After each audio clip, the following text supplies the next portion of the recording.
Regreso a casa. Good evening. Buenas noches y bienvenidos a Regreso a Casa. Yo soy Marcos Groday, el anfitrión de este programa. Todas las semanas tengo el maravilloso privilegio de presentarles a personas quienes por su amor por Jesucristo regresaron a casa, a la Iglesia Católica. Todos tienen una historia distinta y si ven este programa durante largo tiempo verán las particulares huellas de Dios de forma un poquito diferente en cada persona. Por su gracia, Él los trae a casa. El invitado de esta noche es el Dr. John Gresham. Él solía ser un miembro de la Asamblea de Dios. Es profesor en el seminario Keswick. Kenrick. El seminario Kenrick Glen. Perdón, lo dije mal. En la arquidiócesis de San Luis. Muy bien, hablaremos eso en un momento porque es bonito escuchar buenos mensajes sobre buenos seminarios. De hecho, en el caso suyo, bajo un obispo maravilloso. Exactamente, Así lo es. vamos a extrañar. Le queremos recordar a ustedes, a la audiencia, que ustedes son parte esencial de este programa, así que si desean llamarnos, el número es 1-800-221-9460. Si están fuera de Estados Unidos, nos pueden llamar al 205-271-2980. O nos pueden escribir a journeyhome@ewtn.com.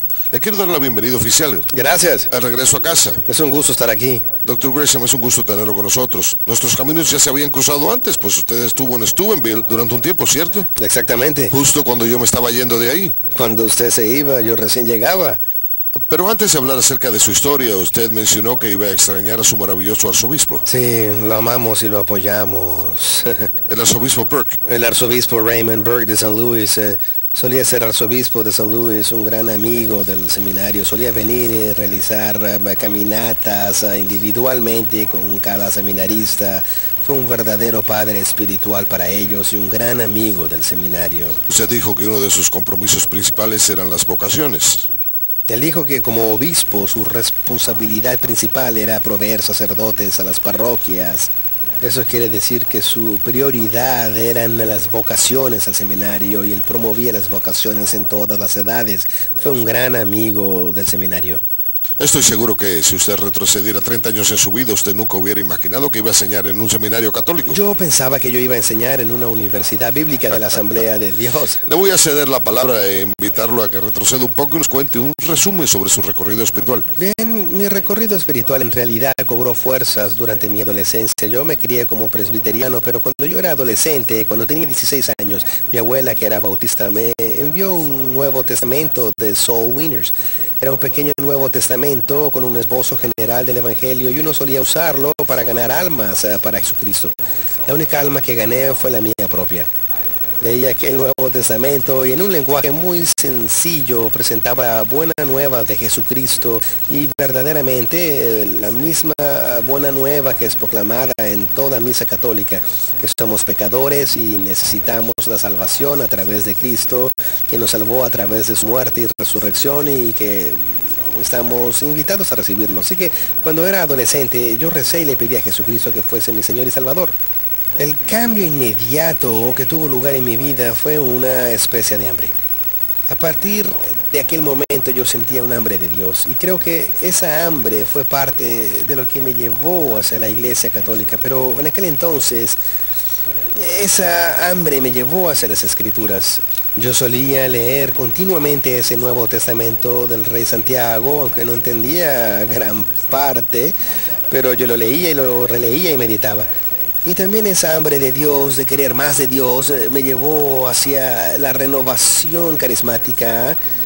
Yo me enteré acerca de un estudio bíblico carismático y fui ahí y descubrí el Espíritu Santo y los dones del Espíritu Santo. Experimenté el bautismo del Espíritu Santo, el don de lenguas al rezar. Yo estaba en secundaria y estaba muy entusiasmado con Jesús, simplemente adoraba a Jesús. ¿Esto fue en la secundaria? Fue en la secundaria, simplemente seguí el Espíritu Santo queriendo servir a Dios. Y más adelante terminé yendo a la Universidad de Wheaton.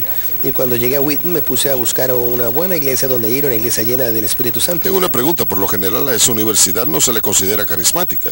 Así es, Wheaton es más evangélica y me benefició. Bien.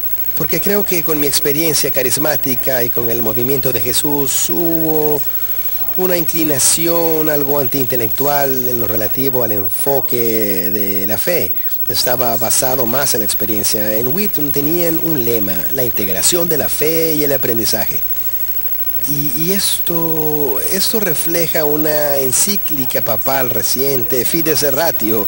Esta idea católica de la fe y la razón obrando juntas verdaderamente influenció la enseñanza en la Universidad de Wheaton, aunque ellos tenían otras raíces dentro de la tradición de la Reforma. Así que yo aprendí a amar a Dios con mi mente en la Universidad Wheaton. Pero terminé estando en la Asamblea de Dios. Cuando yo me encontraba en Wheaton, encontré una iglesia muy buena y llena del Espíritu Santo. Empecé a ir todas las semanas y me enteré que era de la Asamblea de Dios. En el nombre de la iglesia, ellos no tenían la frase Asamblea de Dios. Se llamaba solamente Templo Calvario, pero era una iglesia llena del Espíritu Santo. Y lo que me gustaba de la Asamblea de Dios era el equilibrio. Muchas iglesias y movimientos carismáticos no logran enfocarse y es fácil confundir nuestras propias inspiraciones con la inspiración del Espíritu Santo.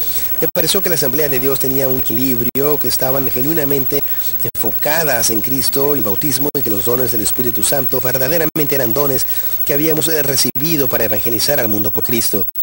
Así que ellos tenían un enfoque más equilibrado con respecto a los dones carismáticos y se convirtió en una especie de hogar espiritual para mí. Pero la otra cosa que sucedió en Wheaton fue que esta plantó ciertas semillas que más adelante me llevarían a la iglesia católica. ¿En aquel entonces las semillas no tenían ese propósito? Para nada. La primera fue que yo tuve un curso sobre los padres de la iglesia, era un curso obligatorio. Y tuve un profesor maravilloso, el doctor Robert Weber, quien recientemente acaba de fallecer y quien ayudó a muchos evangélicos a descubrir a los padres de la iglesia. Yo nunca había escuchado hablar de los padres de la iglesia. Mi entendimiento consistía por completo en que teníamos los dones del Espíritu Santo en el libro de los Hechos. Y después hubo tinieblas hasta que... Y yo ni siquiera... Yo salté por encima a Lutero y Calvino. No fue sino hasta los años 1900 con la renovación de... La calle Azusa. La calle Azusa y la renovación carismática y el movimiento de Jesús, el Espíritu Santo estaba obrando. Así que cuando yo empecé a leer los escritos de los padres de la iglesia, descubrí que el Espíritu Santo nunca había abandonado a su iglesia. Jesús le dio el Espíritu Santo a la iglesia y estuvo presente ahí en el siglo I y II, en el siglo III, en el siglo IV.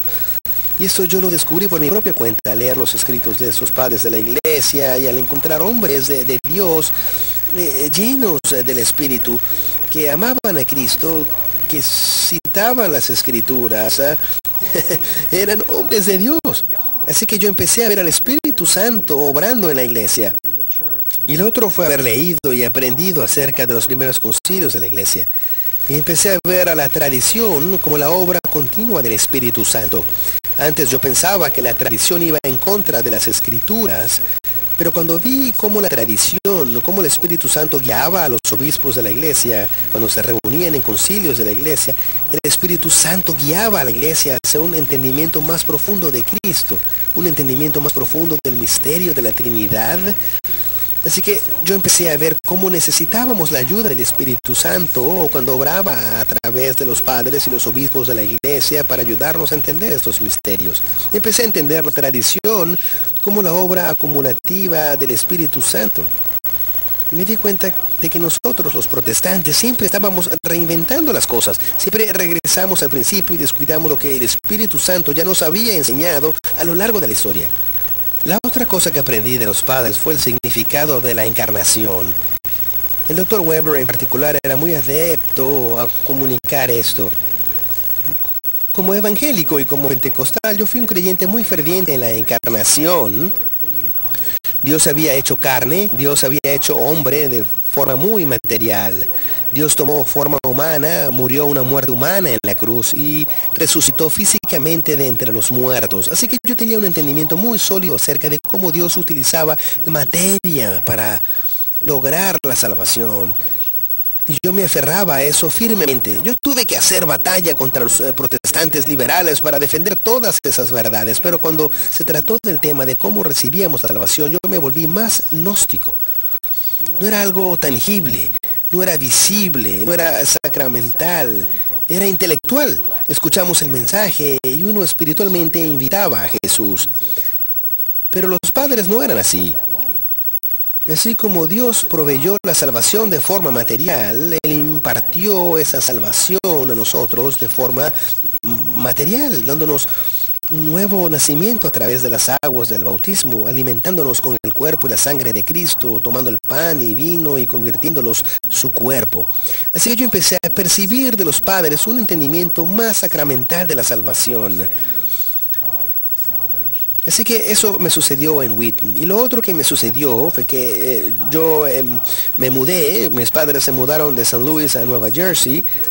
Yo soy originario de Texas, creo que todavía tengo un poquito de acento, pero se mudaron a Nueva Jersey y eso fue en el verano entre 2 ciclos universitarios. Yo me encontraba buscando una de esas iglesias llenas del Espíritu Santo. No había una iglesia de la Asamblea de Dios, no había una iglesia del Movimiento de Jesús. Yo le decía a la gente, estoy buscando una de esas iglesias en donde creen en el don del Espíritu Santo y en donde alaban al Señor. Y me decían, sí, existe un grupo así, se llama la Comunidad de Oración de San Francisco. Y quedaba en el pueblo vecino. Yo me encontraba en Esparta, Nueva Jersey, y en el pueblo vecino había una comunidad de oración carismática católica. Yo fui ahí y el grupo de oración era lo mismo a lo que yo estaba ya acostumbrado en estas otras iglesias, pero después fui a la misa, me quedé completamente encantado con la misa. La primera vez que fui, yo pensé, ellos están alabando como lo hacían los padres de la iglesia. Porque yo había estudiado aquellos primeros recuentos de alabanza en la época de los padres, de las palabras y los sacramentos y las oraciones. Y aquí encontré personas que todavía siguen haciendo eso. Los católicos estaban haciendo eso. Y también pensé que la misa era muy evangélica. En lo referente a que el evangelio es el evangelio y la misa proclama el evangelio. No solamente con palabras, sino con una representación dramática de Jesús cuando entrega su cuerpo y sangre. Y después una verdadera iglesia evangélica hace un llamado al altar. Y por supuesto, en esta iglesia católica hubo un llamado al altar. Invitaban a la gente para que acudiese a recibir a Jesús. Yo pensé que me encontraba en una cruzada de Billy Graham. Vengan a recibir a Jesús. Pero era sacramental. No era simplemente de forma interior, de forma emocional, de forma intelectual. Reciban su cuerpo y su sangre. Y después, para terminar, antes que estos católicos recibieran a Jesús, rezaban una oración y decían, Señor, no soy digno de que entres en mi casa, pero una palabra tuya bastará para sanarme. Era la primera vez que yo escuchaba esa oración y literalmente pensé, ¿acaso no fue este el problema de Lutero? Aquí mismo, los católicos están orando para ser salvados. Ellos no reconocen que la salvación sea un don, que no la ganamos, que no la merecemos, que la recibimos. Y yo vi el Evangelio ahí mismo. La justificación, la salvación por medio de la gracia de Dios. Confesando que no somos dignos y rogando una y otra vez, recibiendo a Cristo. En esa conversión continua a través de Cristo. Así que esas semillas fueron plantadas, sembradas, y mi historia es parecida a la de la semilla que fue sembrada en tierra fértil y creció. Y esto fue bastante antes de que usted verdaderamente pensara en ello. Yo nunca había pensado volverme católico. Yo simplemente pensaba que me gustaría llevar algunas de esas cosas a la Asamblea de Dios, los padres de la iglesia y los credos, y en realidad al final no dio el resultado que esperaba. Muchas personas han intentado trasplantar algunas de las cosas católicas. Obviamente usted lo ha visto. Incluso cuando yo era presbiteriano veíamos más y más las vestimentas litúrgicas y cosas litúrgicas que ellos habían inventado.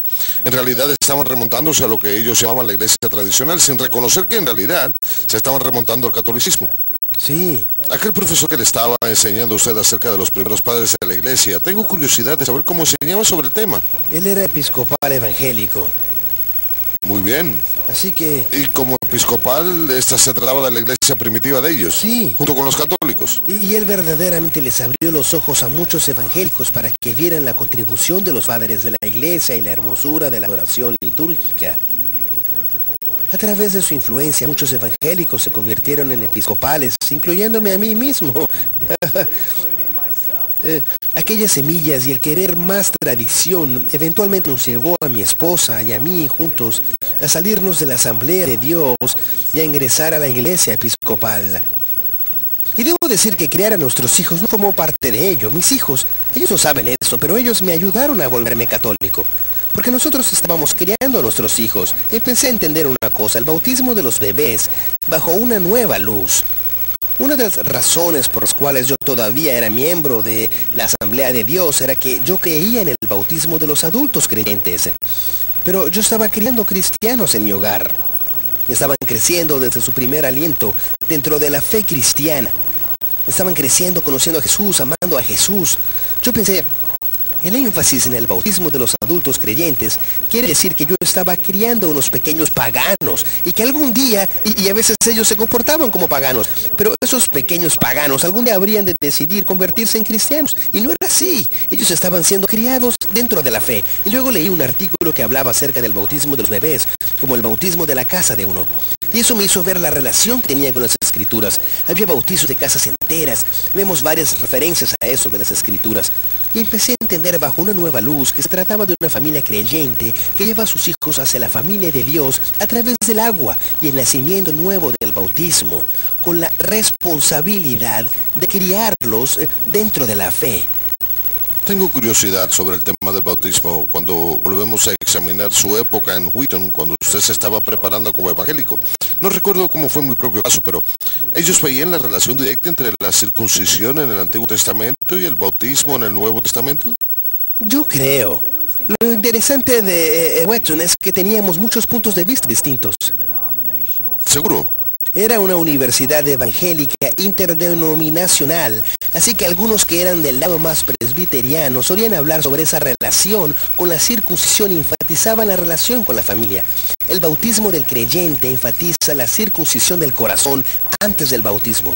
Así que empecé a querer que mis hijos recibieran el bautismo. Me parecía que tiene más sentido. Y también cuando estaba criando a mis hijos, nos volvimos más y más tradicionales. Descubrimos el Adviento. Quería que mis hijos supiesen de qué se trataba la Navidad. Y al principio no íbamos a tener nada relacionado con Santa Claus en la casa. Pero mi hija menor, que ahora tiene 26 años, cuando ya estaba aprendiendo a hablar y decía mamá y papá, cuando entramos a una tienda dijo Santa Claus. Y yo miré a mi esposa y le dije, ¿tú le enseñaste eso? Y ella me miró y me dijo, yo no le enseñé eso. Así que decidimos que íbamos a tener cosas de Santa Claus, pero queríamos que nuestros hijos supiesen que la Navidad, en realidad, se trataba de Jesús. Y descubrimos la corona de Adviento. Incluso descubrimos el año cristiano.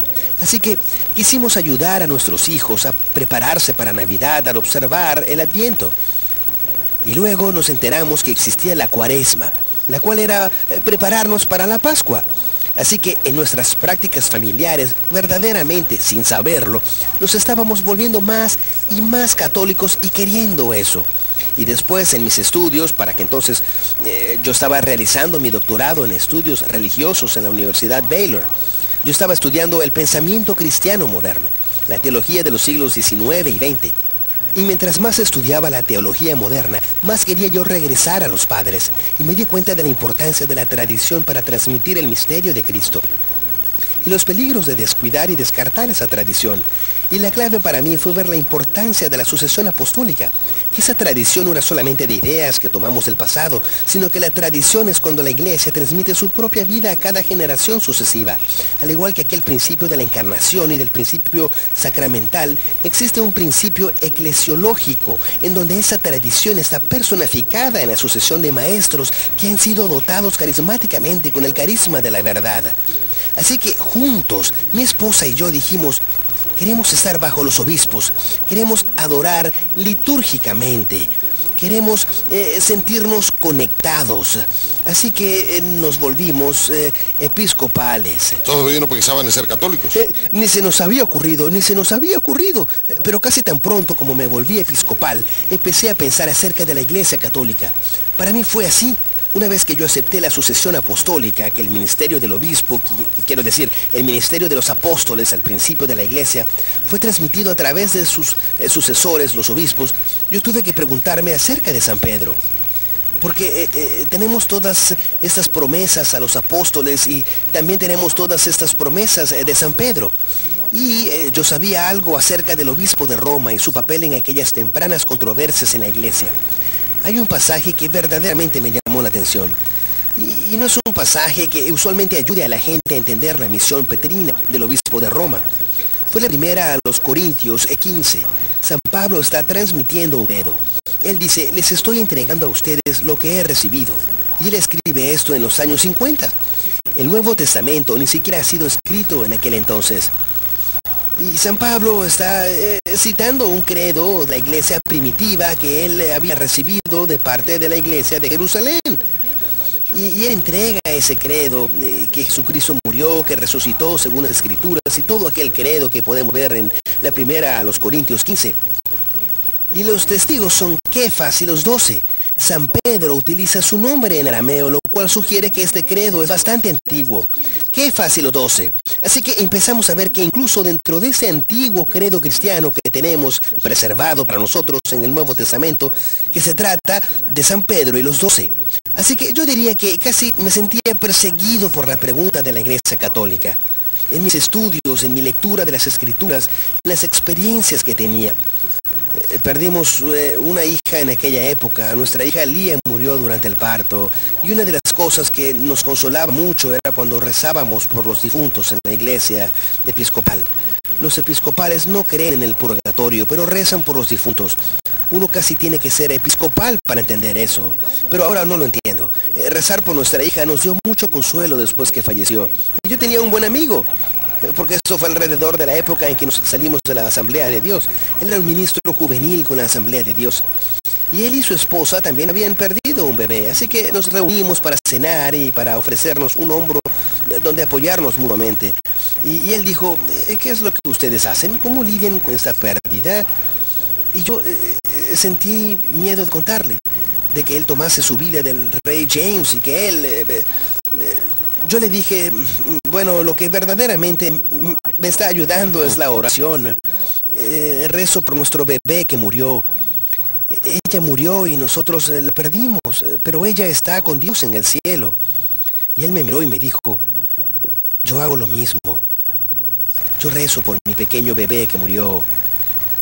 Es un ejemplo de cómo el catolicismo no solamente es la plenitud del auténtico en el protestantismo, e incluso en el pentecostalismo.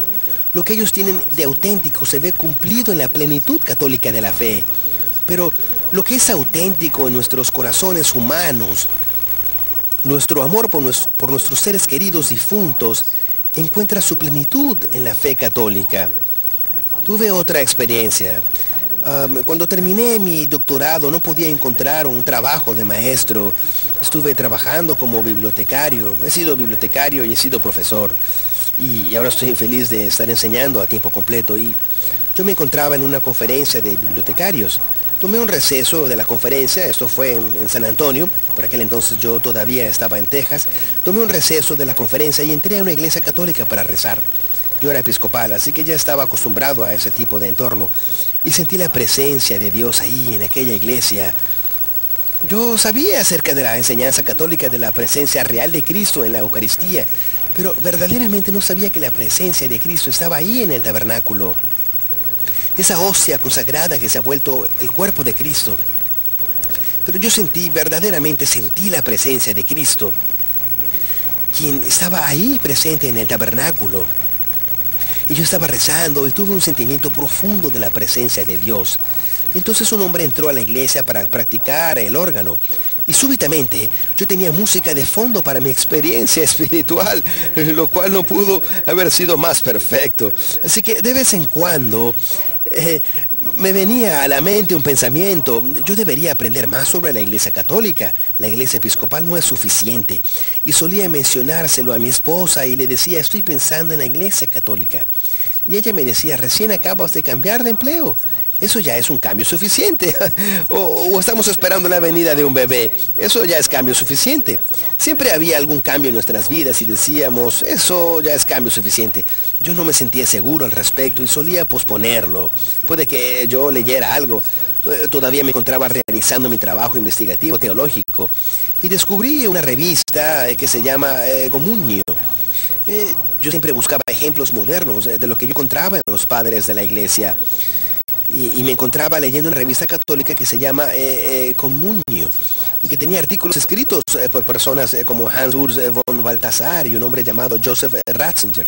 Y pensé, ellos están haciendo teología hoy en día igual que lo hicieron los padres de la iglesia. Está integrada, hacen teología en comunión con la iglesia y con la tradición. Académicamente es muy riguroso, no obstante, alimenta el alma y lo coloca uno ante el misterio de Cristo. Y sucedían cosas así. Yo solía visitar una iglesia católica cuando estaba trabajando como bibliotecario en Baylor. Yo solía ir a la iglesia católica cercana y me sentaba para la misa. Nuevamente le dije a mi esposa, tal vez deberíamos examinar la iglesia católica. Para aquel entonces nos íbamos a mudar a Kansas, en donde yo iba a ser director de una biblioteca. No estamos pasando por demasiados cambios. Está bien, pero la pregunta seguía presente. Entonces le dije a Mary Jane, mi esposa, yo le dije, tengo que encontrar la respuesta a esa pregunta. No digo que me vaya a volver católico, pero verdaderamente debo examinar esa pregunta. Voy a empezar a ir a la misa católica. Quiero recibir una instrucción acerca de la fe católica. Para aquel entonces el catecismo había salido y lo leí. Las piezas del rompecabezas empezaron a encajar. Ella me dijo, si vas a aprender acerca de la iglesia católica, yo lo voy a hacer contigo. Y la amo mucho por eso. Nunca habíamos escuchado de las clases de catecumenado. Mi conocimiento del catolicismo estaba basado en libros. De hecho, la semana pasada estaba pensando que tenemos que explicar qué es el rito de iniciación cristiana para los adultos. Claro. Porque muchos no saben de qué se trata. Muchos no saben. En la audiencia. Es un año de formación en la fe para los que ingresan a la fe católica y fue una experiencia hermosa. Y ni siquiera había una iglesia católica en nuestro pequeño pueblo donde estaba esa universidad en Kansas. Teníamos que manejar hasta el pueblo vecino para ir a las clases del catecumenado. Así que cuando conducíamos de regreso a casa hablábamos sobre ello. En cierta ocasión Mary Jane me dijo, ¿sabes? Somos más católicos que episcopales. Empezamos a saber que íbamos a ser católicos al final. Simplemente descubrimos más y más de la verdad de la fe. Aquel proceso de las clases de catecumenado fue simplemente hermoso. Y para cuando llegamos a la vigilia de Pascua ya estábamos listos. Creo que la parte más difícil fue hacer mi primera confesión cuando tenía 39 años. Tenía una lista bastante larga, pero fui muy cortés. Cuando estábamos haciendo la cola para la confesión, yo le dije a ella, Mary Jane, tú primero. Ahora me encanta el sacramento de la confesión. Es un verdadero encuentro con Cristo. El sacerdote simplemente es una voz para que Cristo nos abra su perdón. Y también debo decir que cuando llegamos al final, nos encontrábamos en la vigilia de Pascua y empecé a arrepentirme un poquito. Ahí estábamos a punto de ingresar a la iglesia. Yo pensé, ¿qué estoy haciendo? Porque durante mucho tiempo yo había pensado en el catolicismo de forma más o menos teórica. Yo ya me encontraba practicando mucho de lo que enseñaba la iglesia y adoptando muchas enseñanzas católicas, pero era algo muy intelectual. Pero el catolicismo no se trata solamente de lo intelectual. En realidad es ingresar y unirse a una familia de fe, a una comunidad. Y estaba tomando ese paso. He tenido ese sentimiento 2 veces en mi vida. La primera vez fue justo antes de casarme. Pensé, ¿qué estoy haciendo? Este es un compromiso serio. y quién sabe, incluso tal vez tengamos hijos. Es una responsabilidad grande. Pero yo amo a Mary Jane y dije que sí, que estaba listo. Y también dije, yo amo a Cristo y encuentro más de Cristo. La Iglesia Católica me lleva hacia una unión más profunda con Cristo. Era la continuidad de aquella oración que yo solía rezar cuando tenía 16 años. Yo quiero a Cristo, quiero entregarme a Cristo. Nos encontrábamos ahí antes de la vigilia y había 2 estatuas, Santa Rita y Santa Teresa. Era la iglesia de Santa Teresa.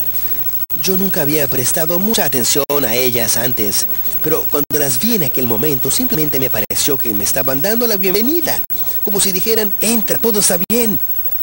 Así que ingresamos a la iglesia. Permíteme añadir otra anécdota, no sé cuánto tiempo nos quede. Después de la anécdota haremos una pausa. Durante las clases de catecumenado fuimos a almorzar con un ministro presbiteriano amigo nuestro. Empezamos a hablar sobre la iglesia católica. Él me dijo, suenas como un compañero de estudios de seminario. Yo dije, ¿de veras? Me dijo, sí, yo estudié en el seminario con este señor, y él era verdaderamente anticatólico. Y después de salir del seminario, se volvió católico. Se llama Scott Hahn. Le dije, ¿estudiaste en el seminario con Scott Hahn? Él me dijo, sí, tengo sus cintas, ¿quieres escucharlas? Para que él entonces ya tenía las cintas de Kimberly. Así que nos dio esas cintas y me alentaron mucho porque pude encontrar muchas similitudes con su regreso. Haber encontrado a otra persona con los mismos antecedentes evangélicos que hubiera hecho el mismo camino me hizo decir, tal vez yo no esté tan loco, tal vez yo no sea el único. Hay otros que han seguido ese mismo camino. Sí. Después del programa me tienes que decir en el nombre de aquel presbiteriano, porque si él fue compañero de estudio de Scott Hahn, entonces también estudió conmigo. Bien. Quiero saber quién fue. Tendré que hacer memoria. Muy bien. Mi memoria no es muy buena. Gracias, Dr. Gresham. Hagamos una pausa y regresaremos en breve con sus preguntas para el Dr. Gresham.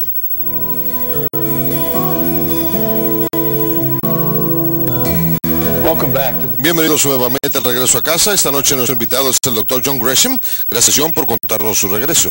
Espero que la audiencia se haya dado cuenta de algo. Usted y su esposa vinieron juntos a la iglesia. Así es. No siempre es el caso. Vinimos juntos y ha sido una verdadera bendición. Cuando empezamos las clases de catecumenado, no estábamos seguros si íbamos a ser católicos al terminar.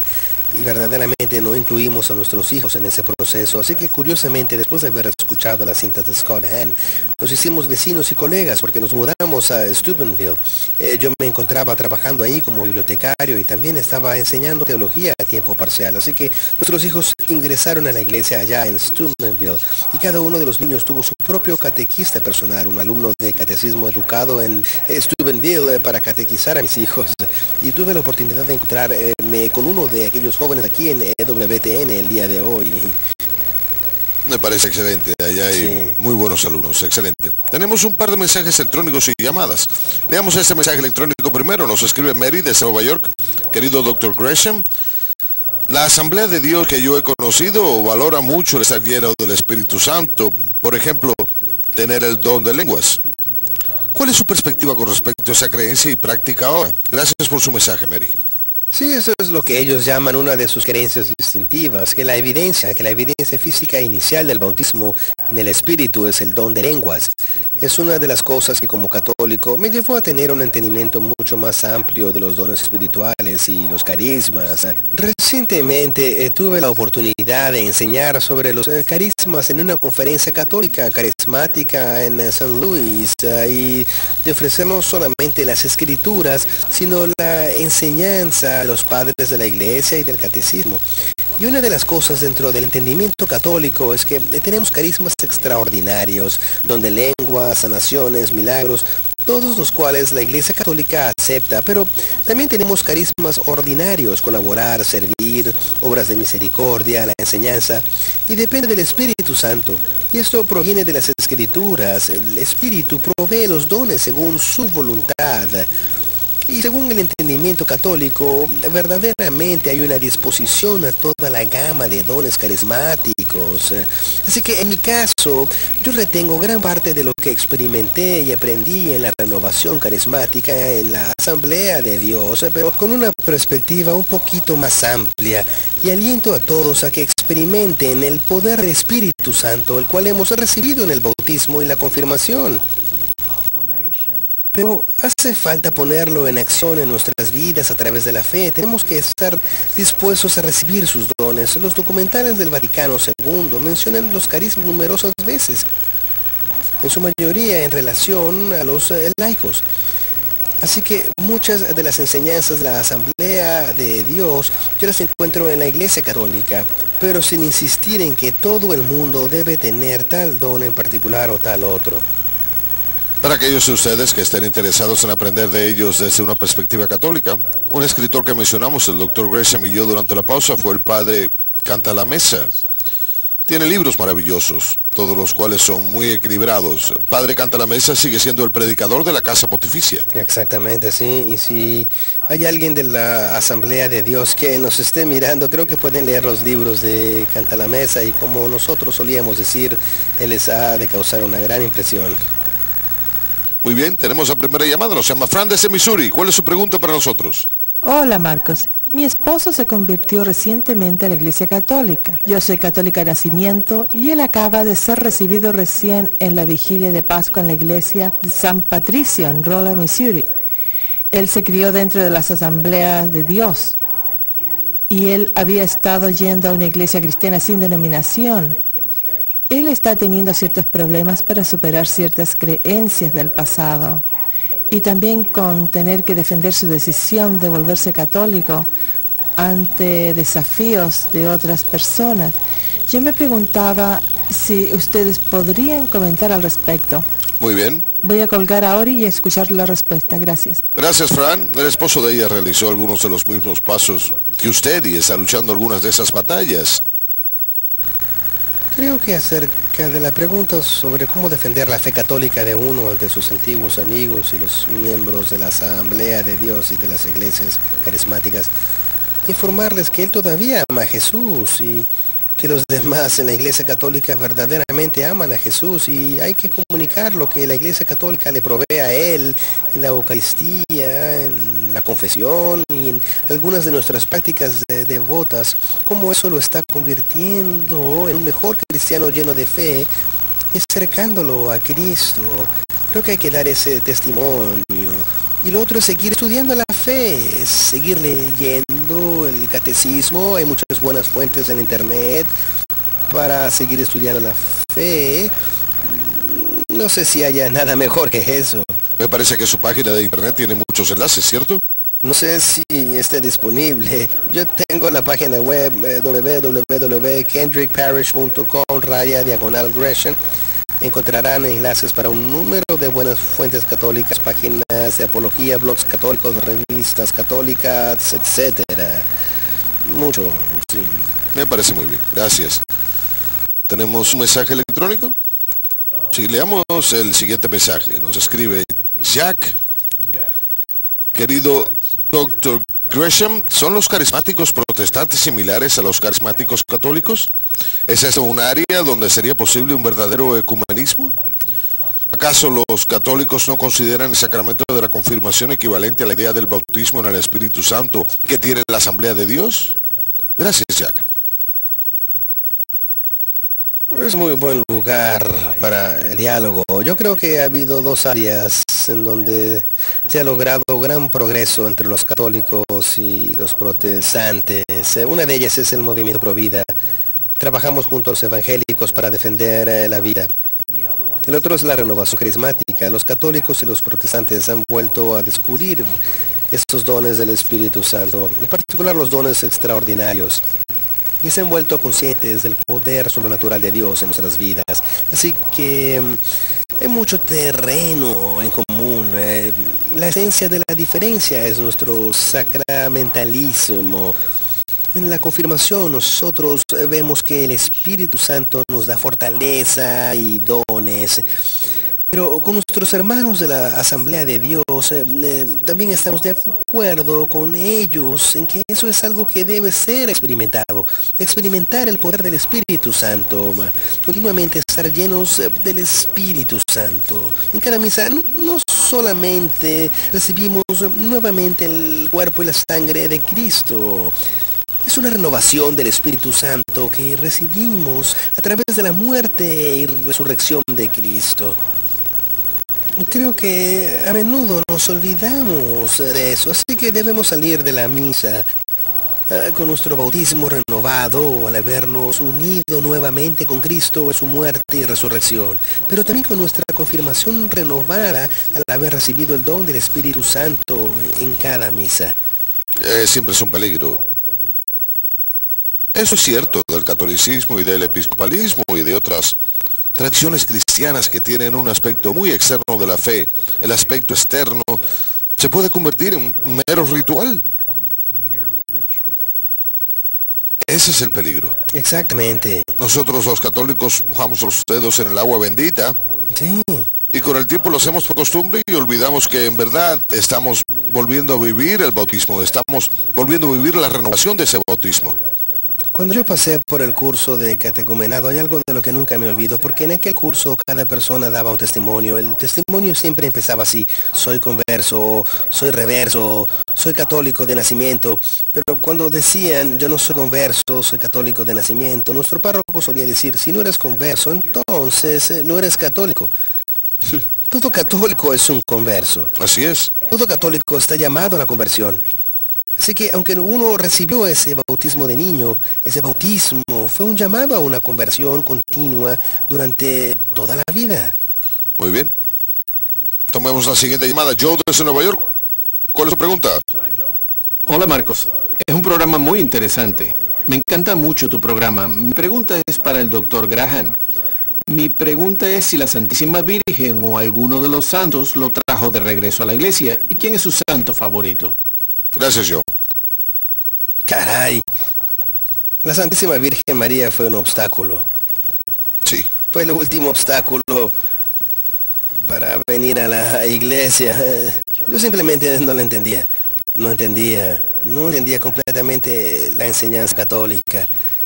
Pero les cuento cómo superé el obstáculo. Pensé, la Iglesia Católica está en lo cierto sobre la Trinidad, sobre las dos naturalezas de Cristo, sobre la persona única de Cristo, sobre la presencia real de Cristo en la Eucaristía, sobre el canon de las Escrituras, sobre todos los temas morales, pro vida, etcétera, etcétera. Me dije, si la Iglesia está en lo cierto sobre cada uno de esos temas, la Iglesia probablemente esté en lo cierto sobre la Virgen María también. Y creo que el problema fue que yo tenía una relación personal con Cristo, pero nunca tuve una relación personal con la Virgen.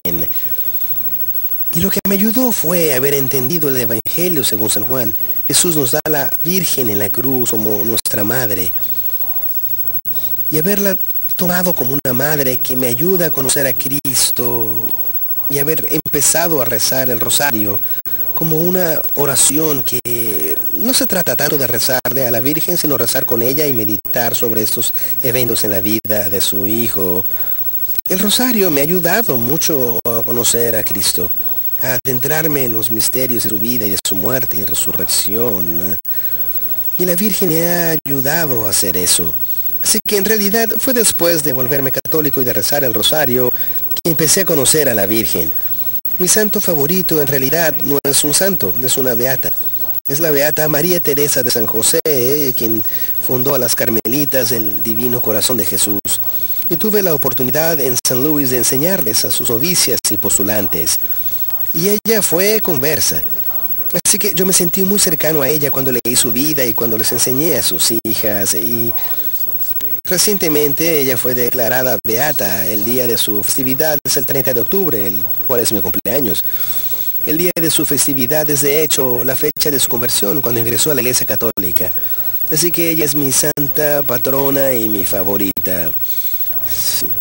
Y ruego que algún día la Iglesia Católica la declare santa. La otra razón por la cual la Virgen María y los santos son un obstáculo con la Asamblea de Dios y los evangélicos de Wheaton o con otros es la idea de rezarle. La comunión de los santos es un concepto completamente diferente. Sí, y lo que verdaderamente me ayudó fue haber entendido la unidad del cuerpo de Cristo. Tuve que decirme a mí mismo, todos somos un solo cuerpo, somos miembros todos juntos, sufrimos todos juntos, nos ayudamos unos a otros, estamos llamados a ayudarnos con nuestras cargas mutuamente, a rezar unos por otros. Yo me dije, ¿es la muerte capaz de dividir al cuerpo de Cristo? Tuve que hacerme esa pregunta. Si yo te puedo pedir a ti que reces por mí, ¿por qué no se lo puedo pedir a María Teresa de San José? ¿Por qué no le puedo pedir a ella que rece por mí? ¿Acaso la muerte nos ha separado, dividido? Nada nos puede separar de Cristo. Por lo tanto, unidos con Cristo, nada nos puede separar unos de otros. Verdaderamente fue la unidad del cuerpo de Cristo la que me ayudó a entender esa idea que va más allá incluso del velo de la muerte. Seguimos siendo un solo cuerpo, ayudándonos unos a otros a llegar al cielo por medio de nuestras intercesiones. Muy bien, tenemos otro mensaje electrónico, es Bill desde Wisconsin.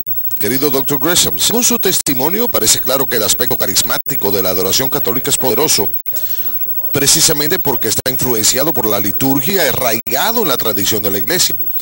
¿Cómo puede la Iglesia comunicar esto a los pentecostales y cómo se les puede dar a conocer a más católicos los dones del Espíritu que tan claramente existen dentro de la autoridad de los sacramentos de la Iglesia? Ojalá supiera. Nuevamente con nuestros hermanos pentecostales hay que informarles. Hay que ofrecerles testimonio de nuestro amor por Jesús y de la obra del Espíritu Santo en nuestras vidas. Y creo que dentro de la Iglesia Católica también, cada uno de nosotros debemos compartir eso no solamente con nuestros hermanos protestantes, sino con nuestros hermanos católicos. Muchos de ellos no aprovechan los dones que reciben en los sacramentos. Para muchos, la confirmación es un mero ritual. Y así es, hace falta que presten oídos a ese llamado. Y creo que la renovación carismática es un don para la iglesia, para ayudar a muchos a descubrir la vitalidad y la vida del Espíritu Santo. Y no solamente la renovación carismática, hay muchos movimientos en la iglesia y todos son carismáticos. Todos tienen carismas, dones del Espíritu para la iglesia. Y creo que los movimientos en general son una manera de ayudar a otros católicos. Es el lugar que les corresponde a los laicos dentro de la iglesia. Evangelizar. Ya han recibido los sacramentos, pero algunos de nosotros todavía necesitamos ser evangelizados. Juan Pablo II expresó ese sentimiento. Exactamente, eso es lo que enseñaba nuestro Santo Padre Juan Pablo II y ahora Papa Benedicto, el mismo mensaje. Creo que nuestro reconocimiento de la realidad del Espíritu Santo en nuestras vidas no nos aleja de la apreciación de Dios Padre o de Dios Hijo, sino que es auténticamente trinitario. Sí, sí. Porque desafortunadamente demasiado a menudo, no solamente los católicos, sino los cristianos en sus vidas espirituales cotidianas pueden enfocarse muy poco en el Espíritu Santo y demasiado en... Y hay una forma católica muy tradicional de conocer el Espíritu Santo. Es rezar, ven Espíritu Santo.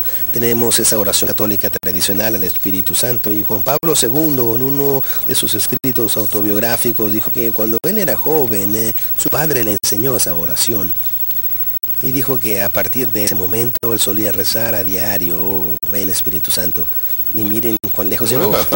Pasó de ser un pequeño niño en Polonia que rezaba ven Espíritu Santo al maravilloso Papa que tuvimos durante tantos años. Muy bien, pasemos a Michael desde Nueva Jersey. ¿Cuál es su pregunta? Sí, yo vivo en el sur de New Jersey, en donde hay docenas y docenas de iglesias de la Asamblea de Dios, y la gran mayoría de sus miembros son antiguos católicos. ¿Me podría decir cuál es el atractivo? ¿Por qué han sido tan exitosos en evangelizarnos? Y también tengo conversaciones con los miembros de la Asamblea de Dios y ellos me dicen que yo no estoy verdaderamente salvado, que yo no tengo a Jesús. ¿Cómo responderle a personas que le digan eso a uno? Ellos le dicen eso a uno. Michael, gracias por su pregunta. Primero que nada, debo mencionar que en cierto momento yo me pregunté por qué tantos católicos venían a la iglesia pentecostal. Yo era el único pentecostal que iba a la iglesia católica. Así que me pregunté quién estaba yendo en el sentido correcto en esa calle de un solo sentido. Pero muchos pentecostales están descubriendo las riquezas de la fe católica y creo que no se trata tanto de una falta o de un defecto en la iglesia pentecostal, sino de descubrir que hay más.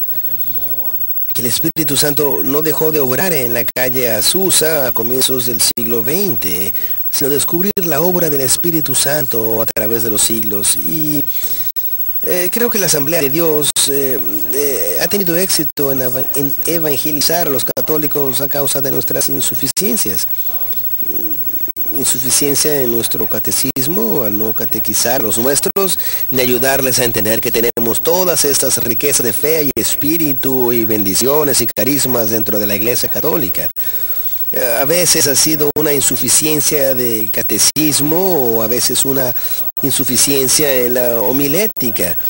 Al no llamar al pueblo católico a una verdadera conversión de corazón, a responder a la gracia de los sacramentos en sus corazones. Pero si alguien en la Asamblea de Dios te dice que no conoces a Jesús, tienes que responderles que sí lo conoces, que amas a Jesús, que vives por Él, que está obrando en tu vida. Les puedes contar historias acerca de lo que Cristo ha hecho en tu vida, acerca de cómo Él ha transformado tu vida. Eso es lo que ellos tienen que escuchar. Y ellos están dispuestos a escucharte, porque ellos se basan en la experiencia. Ellos experimentan un nuevo nacimiento, ellos experimentan el bautismo del Espíritu Santo, ellos entienden eso. Ellos no entienden nuestros sacramentos, pero sí compartimos nuestras experiencias, eso sí la entienden. Y han de reconocerlos como hermanos, así como nosotros los reconocemos a ellos como hermanos. Muy bien, gracias doctor. Tenemos un correo electrónico de Steven desde Illinois. Buenas noches, doctor Gresham. ¿Cómo explicarle a un episcopal que dice creer en la presencia real que no le es posible participar en la comunión católica? Yo hallo que esto descorazona a muchos episcopales y los previene de venir a casa. Que Dios lo bendiga. Sí, es una pregunta difícil. Cuando nosotros estábamos trayendo a nuestros hijos a la iglesia, yo estaba tratando de explicarles a mis hijos la diferencia entre la iglesia episcopal y la iglesia católica. Nosotros ya los habíamos estado criando de manera muy anglo-católica. Yo era una extraña mezcla de episcopal. Yo era una mezcla de episcopal anglo-católico carismático y creo que hasta el día de hoy sigo siendo un católico bastante raro. Un profesor pentecostal del seminario católico, pero yo les dije a mis hijos, en la iglesia católica creen que se trata de la presencia de Cristo. Ellos dijeron, nosotros siempre hemos creído eso, es lo que tú siempre nos enseñaste. Y yo les dije, sí, pero en la iglesia católica ellos verdaderamente lo creen. Y la única forma en que se los puede comunicar a ellos fue decirles, observen a las personas en la misa, observen a las personas hacer la genuflexión cuando se dirigen a sentarse. ¿Por qué hace la genuflexión? Porque reconoce la presencia de Cristo. En la iglesia episcopal era casi una opción. Uno podía creer en la presencia real si uno quería, o uno podía creer que era algo simbólico si uno quería. En tanto que en la iglesia católica se enseña automáticamente.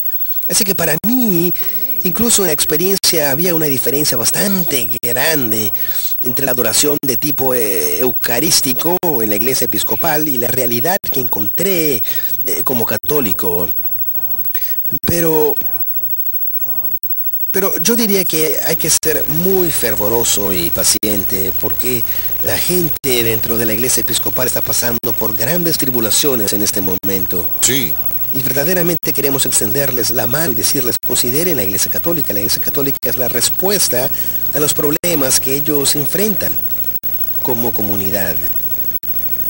Digamos que nos estén viendo algunas personas esta noche que en este momento se encuentren en donde usted se encontraba antes de venir a la iglesia. ¿Qué le diría usted para que consideren el mismo regreso a casa que usted realizó? Les diría varias cosas. Ir a la iglesia católica es llevar hasta la plenitud lo auténtico dentro de cada tradición protestante. Es conocer plenamente a Cristo. Es llegar a recibir plenamente el Espíritu Santo y sus dones. Yo les alentaría a que leyeran el Catecismo. Es muy bíblico. Es un libro lleno del Espíritu Santo. Y ahí verán la verdad. Y aquellos que verdaderamente se encuentren en la búsqueda, los alentaría a que visiten una iglesia católica, que se sienten ante el tabernáculo. Es una cajita que tenemos en la iglesia católica que contiene la hostia consagrada que creemos se ha convertido en el cuerpo de Cristo. Él está presente ahí para que le hable a uno. Vayan y simplemente háblenle a Jesús y díganle, ¿quieres que yo venga a la iglesia católica? ¿Es este mi hogar? Y permitan que Jesús les hable a sus corazones. En el poco tiempo que nos queda, me gustaría que nos cuente un poquito más acerca del seminario en donde usted enseña. Les puedo decir bastantes cosas. Ningún seminario está libre de problemas. Y tenemos un gran problema. Tenemos demasiados seminaristas. Y estamos construyendo, estamos añadiendo habitaciones. Y yo diría que si nos quieren apoyar, ¿está permitido decir eso? Después de que escriban su cheque para EWTN, después que escriban su cheque para la red de regreso a casa, si les queda algo de dinero, en especial si ustedes aprecian al arzobispo Burke y lo que él ha hecho por la iglesia y quieren ayudarlo, pueden enviar una pequeña contribución al seminario para nuestra campaña de construcción. Se lo agradeceremos. Tratamos de hacer campañas de recaudación cuando nos es posible. Lo siento. Pero el caso es que es bueno saber que existe un seminario sólido y fervoroso que está creciendo. Es hermoso, es muy leal a la iglesia. Ingresan hombres jóvenes y adultos que aman a Cristo, que son leales a la iglesia, que son generosos y fieles y quieren entregarse a la iglesia. El arzobispo Burke, nuestro antiguo director de vocaciones, el padre Butler, muchas personas verdaderamente lo hicieron posible y la obra del Espíritu Santo, por supuesto. Muy bien, doctor Gresham, muchas gracias por habernos acompañado en el regreso a casa y por haber compartido su historia con nosotros y también por la labor que usted realiza en la enseñanza y su labor a través de la internet. Es algo excelente.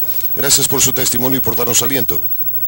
Gracias por haberme invitado. Y gracias a ustedes por habernos acompañado en este episodio del Regreso a Casa. Creo que el Dr. Gresham nos ha presentado un desafío a todos nosotros para que seamos verdaderamente trinitarianos y para que reconozcamos plenamente los dones que Dios nos ha concedido en los sacramentos. No solamente para nosotros, sino para que estemos preparados para imitar a Cristo y proclamarlo ante aquellos en nuestras vidas. Que Dios os bendiga. Nos volveremos a ver la semana próxima.